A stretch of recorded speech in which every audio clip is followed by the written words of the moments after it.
Então, a partir de agora, já demos algum desses conselhos, apresentamos os 3 P's da vida matrimonial, apresentamos também as 5 características do amor conjugal. Vamos começar a entrar agora na resposta das perguntas dos temperamentos, e isso aqui vai entrar também, em certo sentido, o mesmo tema, né? Vai entrar também aqui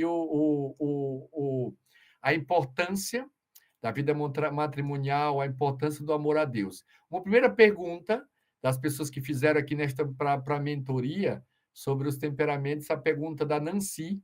A pergunta Nancy fez ela: para conhecer sobre o nosso temperamento, nos ajuda no processo da santificação? Todos os santos tinham esse conhecimento?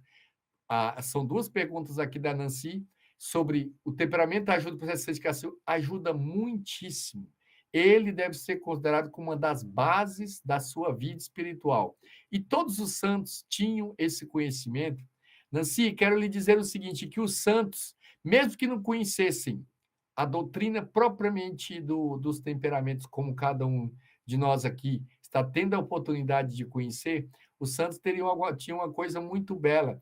Os santos faziam um exame de consciência, ou melhor, como o doutor Plínio dizia, os santos tinham uma consciência em estado de exame, que é muito mais ainda de fazer o exame de consciência, ou seja, a cada momento eles estavam analisando-se, e, por exemplo, se ele era um colérico, o quanto um santo, ele sabia vencer essa sua própria ira, sabia qual era a atitude que ele devia tomar diante dos outros. E aqui conta esse fato que a gente sempre cita a respeito do temperamento colérico, que era de São Francisco de Sales, que era o santo da doçura.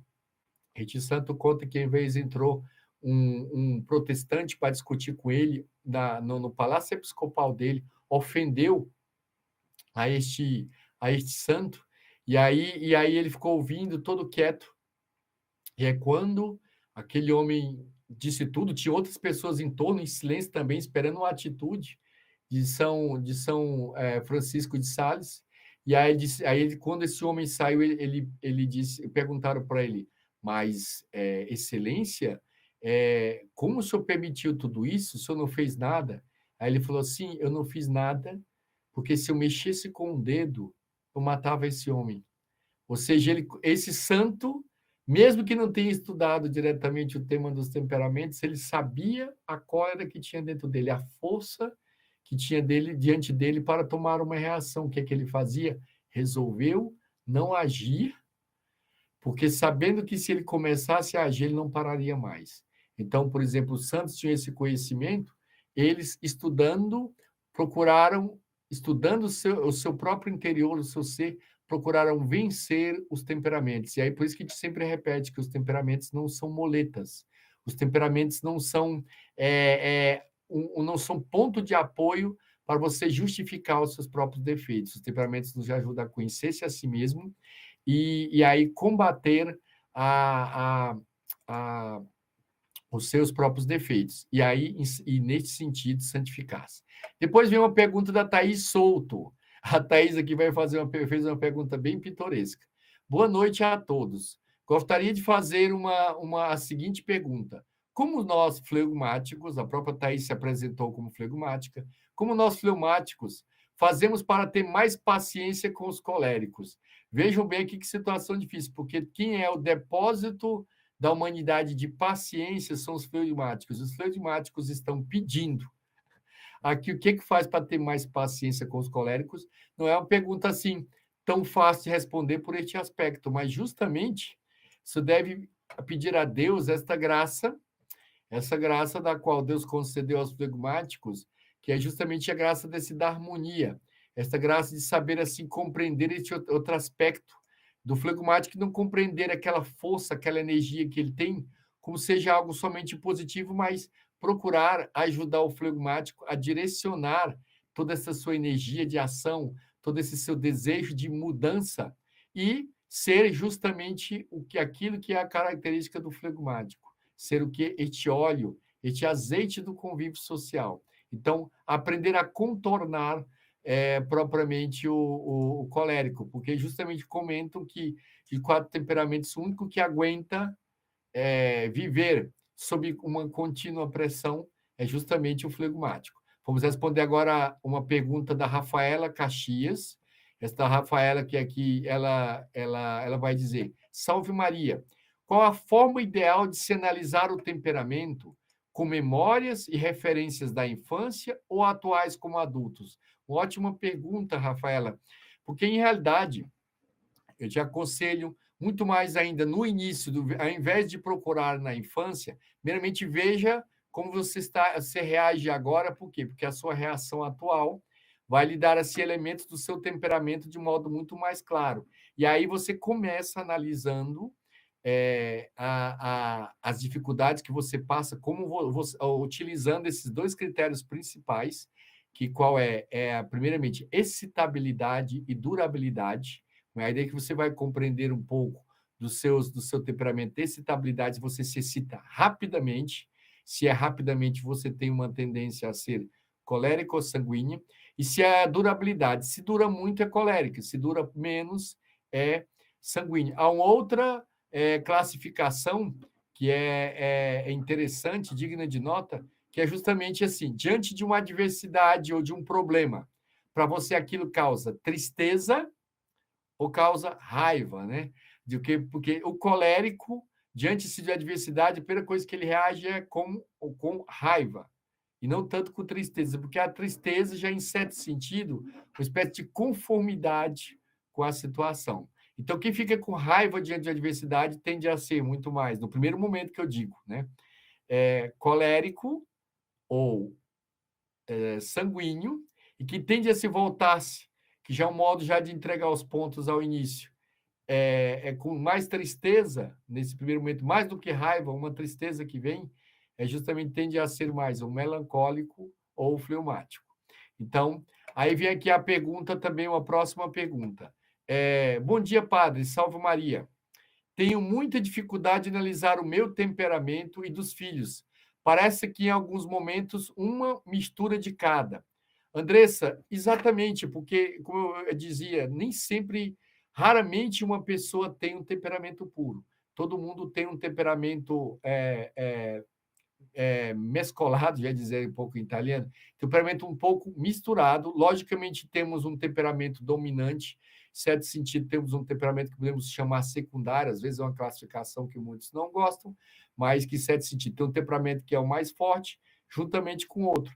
Então, em geral, e nisso aqui já vai aparecer a resposta até para a pergunta seguinte, aqui uma pergunta que vem de Rosemary. Essa pergunta aqui, já vou emendar aqui na sua pergunta e aí você vai compreender. Salve Maria, tenho as características de melancólica, mas sou extremamente irascível. Respondo de prontidão, mas na execução das coisas sou lenta, procrastino e não tenho perseverança. Então, aqui, às vezes, você tem traços de característica de um temperamento místico, misto, não místico. Temperamento misto, que é um pouco de melancólica com fleumática. Né? Então, isso faz com que, por exemplo, você tenha as características de melancólica, sou extremamente irascível. Sim, e este que é o ponto, porque São Tomás, quando classificava os temperamentos, isso aqui eu já disse, vamos gravar aí, prometi, já estamos separando o material, prometi já na outra live, mas se Deus quiser, nesse mês, vamos cumprir até a próxima mentoria. É que o São Tomás classificava o temperamento colérico e o temperamento melancólico como temperamentos irascíveis, e o temperamento sanguíneo e o temperamento flegmático como temperamento concupiscível. E o que isso que quer dizer? Quer dizer que os dois que vão se irar-se mais é o colérico e o melancólico, os dois que vão atrás do prazer de modo mais veemente é o sanguíneo e o flegmático. Mas isso tem outra explicação. É que justamente isso faz com e aqui devemos compreender, isso aqui é só uma analogia que a gente vai fazer, né? Que, em certo sentido, o que é um colérico? Um colérico é um melancólico extrovertido.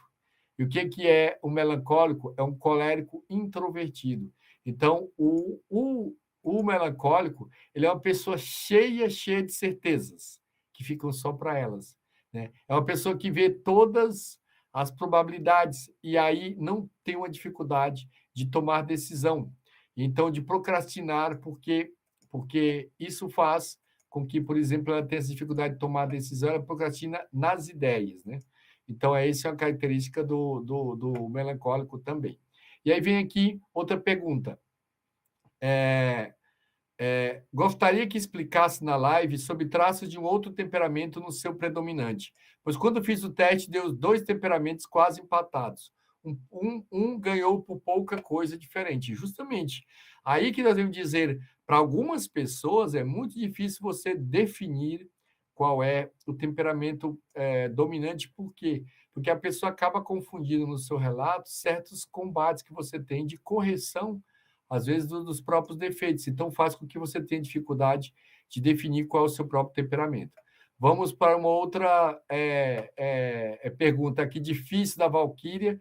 Valquíria lá de Santos Dumont, de Minas Gerais. A Valquíria perguntava o seguinte: tenho dúvidas quanto ao meu temperamento. Acho que sou colérico, mas não gosto de liderar, de estar na frente com este título de líder. Nem gosto de chamar a atenção, nem de aparecer. Às vezes acho que sou melancólica, mas nunca fui pessimista. Bem ao contrário, sempre gostei de enxergar as coisas com bom êxito e sempre gostei de incentivar as pessoas para conquistar. Gosto de ensinar aquilo que sei. Então, realmente aqui se apresenta mais características, não digo ainda, Valquíria, que você tem que bater o martelo ainda, mas tem que, como é propriamente o prego, né? Se bate o martelo, mas não é só de uma vez, né? Toda vez que a gente quer fixar bem um prego. Se, por exemplo, na primeira vez que bateu o martelo já entrou tudo, esse prego não está bem fixo, porque não tem ponto de apoio. O verdadeiro prego posto em uma parede com segurança é aquele que você tem que bater o martelo mais vezes. Mas eu posso dar uma dica. Você tem aqui as características que faz lembrá-la de colérica, mas tem algumas características de melancólica, que é muito mais presente aqui nessa sua descrição, porque justamente você sente, o melancólico essa a característica dele. O melancólico, ele sente tudo dentro dele mesmo, então faz ele achar os momentos que é sanguíneo, os momentos que é flegmático, por quê? Porque ele sente muito. O melancólico é uma caixa de ressonância de sentimentos, então ele acaba sentindo muito. Então isso faz com que ele tenha esta impressão. Aqui vamos perguntar agora, vamos passar para a pergunta da Mariana. Ela diz assim: minha dúvida é como conciliar os filhos com temperamento totalmente diferentes, em idades diferentes, para que brinquem juntos sem brigas.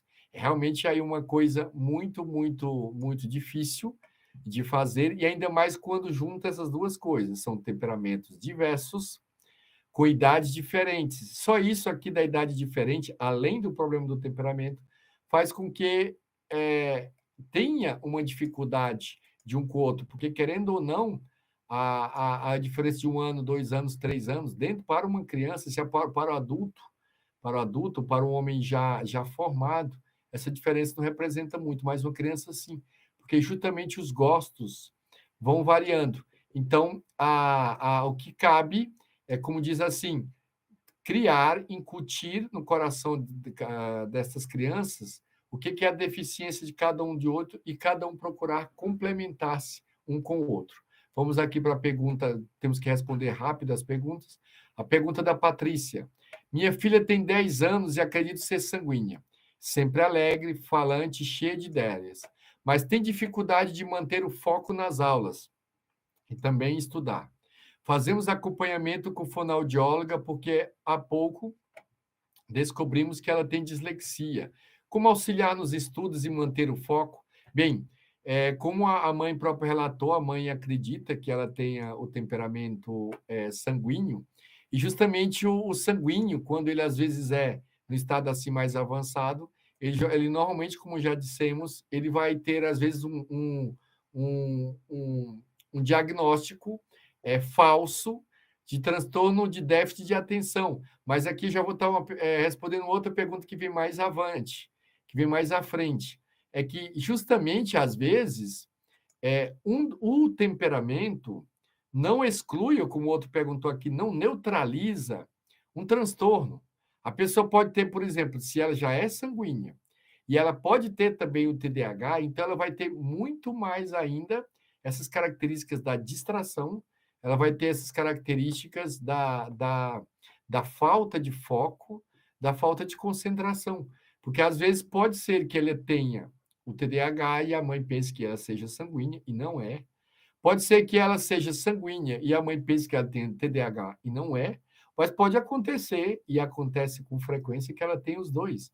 O temperamento dela é o mesmo temperamento é o sanguíneo, da qual já tem o sanguíneo em excesso, apresenta essas características. Então, como esta de propriamente manter o foco, tem os pais têm que realmente insistir muito, procurar também, como diz, ver esse diagnóstico para saber se tem este problema e procurar uma orientação de uma pessoa especializada nesta área para definir se realmente ela tem TDAH ou tem propriamente só uma questão assim de temperamento. Aqui vem a pergunta também do Matheus, diz: sou Matheus Gabriel, tenho algumas dúvidas a respeito das variações do temperamento, por exemplo, colérico, faísca, fogo, brasa. Esta classificação ela existe por quê? Porque ela tenta dar um nome a certas matizações que existem do mesmo temperamento. Eu considero uma classificação, podem mudar o nome, mas, digamos, fica muito mais presente quando a pessoa conhece os temperamentos e vai ver que é sempre colérico vai ser o faísca, o colérico, o fogo, o brasa é sempre o mesmo colérico com a mistura com o colérico como predominante e o segundo temperamento como secundário, que vai dar essas subdivisões. Tanto que eu prefiro eu prefiro dizer que é com os principais quantos temperamentos. Olha, até 12 temperamentos dá para a pessoa conseguir classificar de modo assim ainda perceptível. Depois vai ficando cada vez mais difícil. Por quê? Porque é o colérico que vai ter uma subdivisão. Em cada de um temperamento para o outro, a gente vai encontrar dois, né? Que é, digamos, é um colérico com sanguíneo, um sanguíneo mais com toque colérico. Aí tem outro embaixo, um sanguíneo com toque mais melancólico, melancólico com toque mais sanguíneo. Então, e aí depois e aí assim a gente vai girando, podemos chegar até entre um temperamento e o outro, se a gente faz essa divisão dos 4 assim, uma vez que tem esses 4, cada um dentro desses conseguir por 2 temperamentos, que é a junção desses. Que aí, como é o caso aqui, alguns definem como faísca, fogo, brasa, é um modo de classificar, mas que sempre não foge da classificação clássica. A Karine Gafuri, que conheço muito bem, lá de Maringá, que agora já está agora em Cascavel, é assim: a que faltas estariam mais propensas cada temperamento e como utilizar das mesmas em nosso favor a fim de transformá-las em virtude? Exatamente, Karine. Vale aqui essa sua pergunta uma reunião, mas eu não vou entrar em todos os detalhes, vou apresentar de modo fácil. Por exemplo, o sanguíneo, que se ele tem esta possibilidade, essa facilidade de comunicação, o quanto o sanguíneo pode aproveitar para fazer apostolado, quanto o sanguíneo pode aproveitar essa sua loquacidade, né, para fazer o bem às outras pessoas. Ele tem a simpatia, ele tem todo esse carisma, então tem que aproveitar isso. Por exemplo, o melancólico, que ele é tão detalhista nas coisas, quando o melancólico deve aproveitar essa sua visão e na linha de cuidar dos outros, né? Então, quanto ele deve ter essa preocupação? O fleumático, o quanto, por exemplo, ele tem que aproveitar esse dom que Deus deu para ele de ser harmonioso, de ser uma pessoa que procura harmonia com os outros. Então, quanto ele deve fazer uso desse talento que ele teve, deve ter natural paciência que Deus concedeu a ele de modo superabundante, né? Então, ele deve fazer uso. E, por exemplo, falta o colérico que tem esse dinamismo, o quanto ele pode fazer para ajudar os outros, né? Porque com todo esse dinamismo, o quanto ele deve, digamos, ele que gosta de tomar a frente das coisas, o quanto ele pode ajudar aquelas pessoas que mais necessitam dele. E aí vamos responder ainda mais 2 perguntas, e temos que encerrar essa live que prometeu ser curta, mas já está com mais de 1 hora. Ele dizia o seguinte: a Gabriela, como educar um colérico de 4 anos? O embate é grande. Sei que os coléricos têm dificuldade de dar o braço a torcer. Qualquer situação, por mais simples que seja, se torna a terceira guerra mundial. Ao mesmo tempo, não posso ser permissiva há alguma forma de moldar o colérico? Sim, Gabriela. Primeiramente, o colérico, já com essa idade de 4 anos, com 3, já dentro da família, é uma coisa impressionante. Ele já começa a disputar, já não falo só com a mãe, com os irmãos, mas o colérico de 4 anos, muitas vezes, já começa a disputar com o próprio pai. A autoridade dentro do pai, dentro da casa. É aquele que vai realmente fazer uma pergunta do porquê que ele está recebendo esta ordem, e aí tem que transformar para o colérico aqueles passos que você quer que dele como desafio. Né? Tem que apresentar as coisas com desafio. É aquele exemplo que a gente deu assim para a mãe disse: meu filho vai participar de tal coisa, você entra lá para participar. Ela disse: mamãe, eu não entro para participar, eu entro para ganhar. Então, ele tem sempre é uma dica que a gente dá. Ponha, por exemplo, o colérico para fazer artes marciais. Não, a gente pensa assim que a arte marcial serve para ele só para o modo de gastar energia, como é a expressão que alguns usam, mas é muito mais para ele ter a noção de disciplina. Ele vai aprender que existem pessoas mais fortes, mais capazes, mais disciplinadas que ele, que através da disciplina e da obediência que ele vai conseguir crescer, que ele vai conseguir mostrar o que ele realmente é, e não simplesmente confrontar ou desafiar a autoridade dos pais, que esse vai ser propriamente o instrumento que ele deve seguir. E, por último, vamos ver aqui essa pergunta, que é a pergunta da Nalva. Ela vai dizer: minha filha tem 23 anos, tem às vezes temperamentos explosivos. Não sei ainda o temperamento dela. Às vezes se apresenta muito atenciosa, meiga. Observa o temperamento misto. Não sei se por situações enfrentadas na linha paterna e bulas na escola. Pode ser que ela tenha esse temperamento misto, mas eu sempre gosto de recordar esse ponto, que às vezes os pais veem, né? Que às vezes você deve sempre analisar o que é que os outros na escola, no ambiente de trabalho, se consideram, por exemplo, essa sua filha como uma pessoa explosiva. Em geral, os melancólicos, eles caem muito, lógico, não se aplica a todos, mas muito nessa expressão que a gente diz assim, leão dentro, cordeiro fora. Eles tendem a ter, às vezes, ser muito, digamos, precavidos numa discussão assim exterior, mas quando estão no ambiente da própria casa, acabam eles sendo muito, às vezes, fortes, muito duros com aquelas pessoas que estão próximas a eles. Então, este, às vezes, acaba sendo uma característica do temperamento melancólico. Bem, ainda falta ainda muitas perguntas para serem respondidas, não dará para ser respondida hoje. Vamos encerrar essa live, que já durou 1h15, mas prometendo já dentro de um mês, nós vamos já fazer uma outra live. Mande suas perguntas também. E vamos encerrar agora com esta transmissão, dando uma bênção a todos, pedindo a Deus proteção, uma bênção especial para todos os casais, para todos os matrimônios, para todas as pessoas também dos 4 temperamentos. A nossa proteção está no nome do Senhor, que fez o céu e a terra. Abençoe-vos, Deus Todo-Poderoso, Pai, Filho e Espírito Santo. Que Deus abençoe a todos.